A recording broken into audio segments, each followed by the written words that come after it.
വിശുദ്ധ മർക്കോസ് എഴുതിയ സുവിശേഷം അധ്യായം 3. സാബത്തിൽ രോഗശാന്തി. യേശു വീണ്ടും സിനഗോഗിൽ പ്രവേശിച്ചു. കൈ ശോഷിച്ച ഒരാൾ അവിടെ ഉണ്ടായിരുന്നു.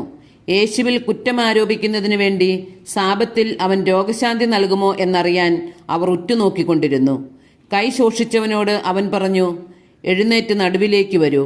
അനന്തരം അവൻ അവരോട് ചോദിച്ചു, സാബത്തിൽ നന്മ ചെയ്യുന്നതോ തിന്മ ചെയ്യുന്നതോ ജീവൻ രക്ഷിക്കുന്നതോ നശിപ്പിക്കുന്നതോ ഏതാണ് നിയമാനുസൃതം?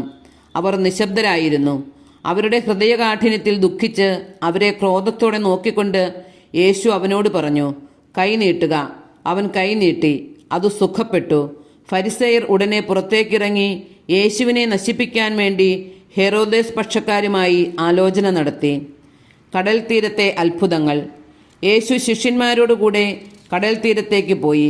ഗലീലിയിൽ നിന്ന് ഒരു വലിയ ജനക്കൂട്ടം അവനെ അനുഗമിച്ചു. യൂദ, ജെറുസലേം, ഇദുമയ എന്നിവിടങ്ങളിൽ നിന്നും ജോർദാന്റെ മറുകരയിൽ നിന്നും ടൈർ, സീദോൻ എന്നിവയുടെ പരിസരങ്ങളിൽ നിന്നും ധാരാളം ആളുകൾ അവന്റെ പ്രവൃത്തികളെക്കുറിച്ച് കേട്ട് അവന്റെ അടുത്തെത്തി. ആൾത്തിരക്കിൽപ്പെട്ട് ഞെരുങ്ങാതിരിക്കുന്നതിന് അവൻ ശിഷ്യന്മാരോട് ഒരു വള്ളം ഒരുക്കി നിർത്താൻ ആവശ്യപ്പെട്ടു. എന്തെന്നാൽ അവൻ പലർക്കും രോഗശാന്തി നൽകിയതുമൂലം രോഗമുണ്ടായിരുന്നവരെല്ലാം അവനെ സ്പർശിക്കാൻ തിക്കിത്തിരക്കിക്കൊണ്ടിരുന്നു. അശുദ്ധാത്മാക്കൾ അവനെ കണ്ടപ്പോൾ അവന്റെ മുമ്പിൽ വീണ്, നീ ദൈവപുത്രനാണ് എന്ന് വിളിച്ചു പറഞ്ഞു. തന്നെ വെളിപ്പെടുത്തരുതെന്ന് അവൻ അവയ്ക്ക് കർശനമായ താക്കീത് നൽകി. അപ്പസ്തോലന്മാരെ തെരഞ്ഞെടുക്കുന്നു. പിന്നെ അവൻ മലമുകളിലേക്ക് കയറി തനിക്കിഷ്ടമുള്ളവരെ അടുത്തേക്ക് വിളിച്ചു. അവർ അവന്റെ സമീപത്തേക്ക് ചെന്നു. തന്നോടുകൂടി ആയിരിക്കുന്നതിനും പ്രസംഗിക്കാൻ അയക്കുന്നതിനും പിശാചുക്കളെ ബഹിഷ്കരിക്കാൻ അധികാരം നൽകുന്നതിനുമായി അവൻ 12 പേരെ നിയോഗിച്ചു.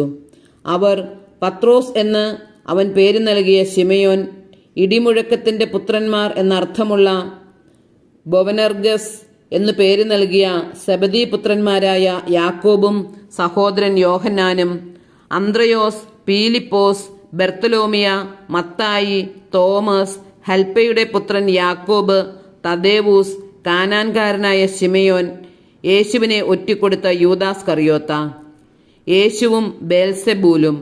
അനന്തരം അവൻ ഒരു ഭവനത്തിൽ പ്രവേശിച്ചു. ജനങ്ങൾ വീണ്ടും വന്നുകൂടിക്കൊണ്ടിരുന്നു.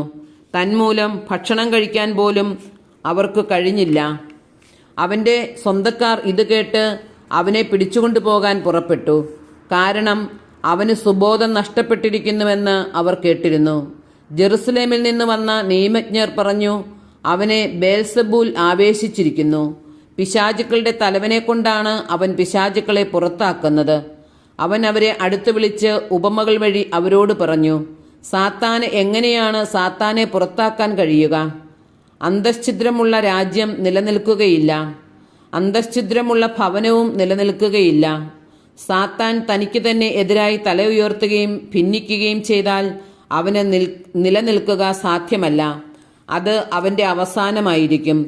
ശക്തനായ ഒരുവന്റെ ഭവനത്തിൽ പ്രവേശിച്ച് വസ്തുക്കൾ കവർച്ച ചെയ്യണമെങ്കിൽ ആദ്യമേ അവനെ ബന്ധിക്കണം. അതിനുശേഷമേ കവർച്ച നടത്താൻ കഴിയൂ.